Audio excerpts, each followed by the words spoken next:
Welcome back to the 6th installment of Jesus and the Jedi web series, a nice web series about Star Wars and the Catholic faith. I was recently watching the Machete Order. It's order of 5 episodes, great order to watch the Star Wars movies, in preparation for episode 7. And in episode 4, the scene where Luke is training with the training remote, deflecting it with his lightsaber, has a lot of great lines that I want to talk to you about today. Today we're going to talk about luck, destiny, and free will.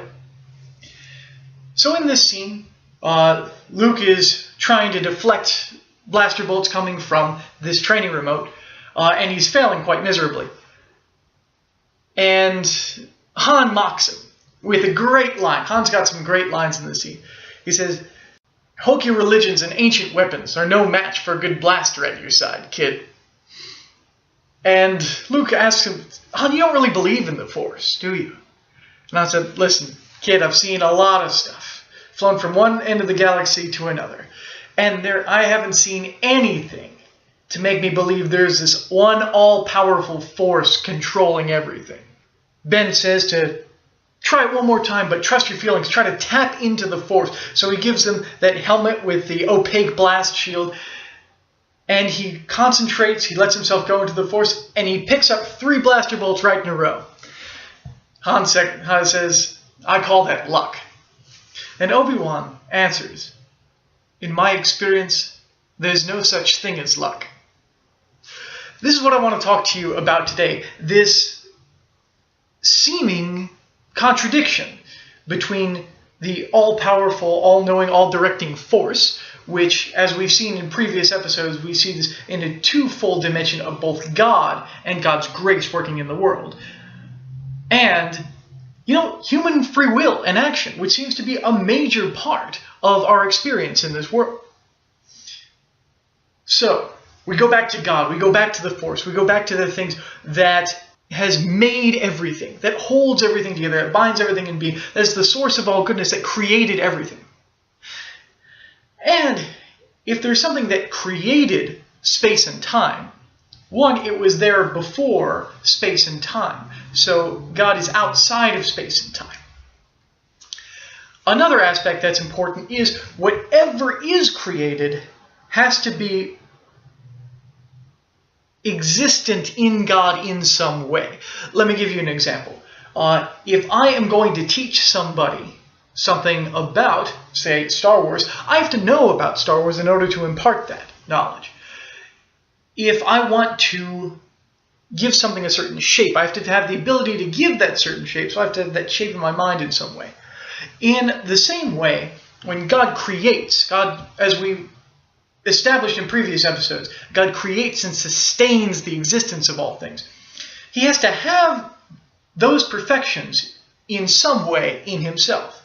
Now, while he is not what has not been created, there has to be something even more perfect there. So God being outside of space and time is not a limitation on God's part, because space and time are constricting.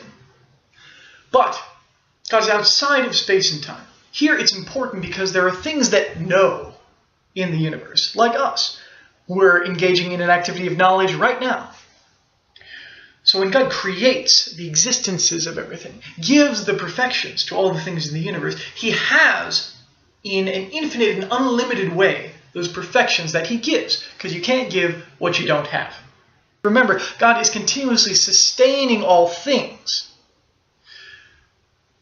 God kind of already knows how it's going to play out. God is unlimited. He's unlimited in his knowledge. And in fact, he's outside of time. So God experiences all things that he created and continually sustains in being at the same time, as it were. So God is giving everything the power to do anything, and he knows really what they're going to do. This idea of God knowing everything beforehand and sustaining everything in being, giving it its ability to do things, is what we call providence. What about luck? Because it seems like everything's pretty determined based on how God creates it. So imagine, if you will, a manager sending 2 employees to the same store. He asked them to go at different times, but they arrived there at the same time, just as the manager intended. He didn't tell each of them that they were going to go there. So, each of the employees goes to the store and like, hey, what are you doing there? What a crazy chance happening. Because each of them have taken steps independent of the other to get to where they're going. In the same way, God orders the universe. Now, all of the things in the universe, say a rock rolling down a hill, had a distinct start in that line of causality. The rock was on the hill, then it rained, and then the ground got soggy, and then the boulder was rolling down the hill.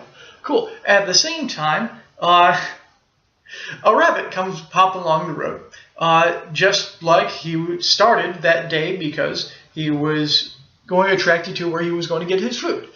And the rabbit hops by, and the rock's coming down the hill, and the rabbit just barely gets in front of the rock.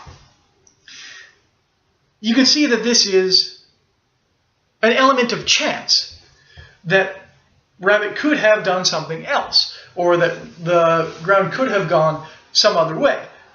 And their chance meeting, seemingly by chance, would not have happened in that way.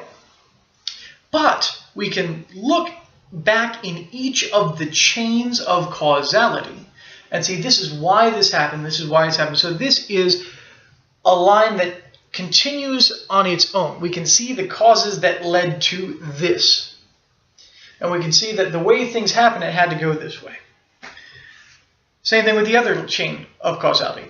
So when 2 sort of necessary chains of causality intersect later on, that's what seems to be a happenstance chance meeting. Cool. But we know that God knows all things and sustains all things in being, since God's knowledge is perfect. So God knew when he created the universe that these lines of causality were going to intersect there. So while it is a chance meeting for the things involved, God knows it from all time because he's outside of time. All right, now we see operating the 2 different levels of causality. So there's the level of God sustaining being in all things at all times, because things aren't responsible for creating or sustaining their own being. So there has to be something else there, as we mentioned in earlier episodes. But there is a real level of secondary causality. We do this of the different events in the world. So the ground falling away really does cause the boulder to go down the hill, because things have effects. They don't cause their own being, but they do have effects. They have effects because they exist. Their existence is what gives them the ability to do all of the things that they do. So God is involved at every level of the universe. If it exists, God is sustaining it in existence. But there's another level of causality that builds on that, that is dependent on that, but is a real level of causality in itself. The boulder rolls down the hill, we can say that because the ground fell away. Now, we can also say that the boulder rolls down the hill because God wanted it to, because if God didn't want it to, God could take away its existence and prove no boulder. So we see these 2 elements of causality interacting.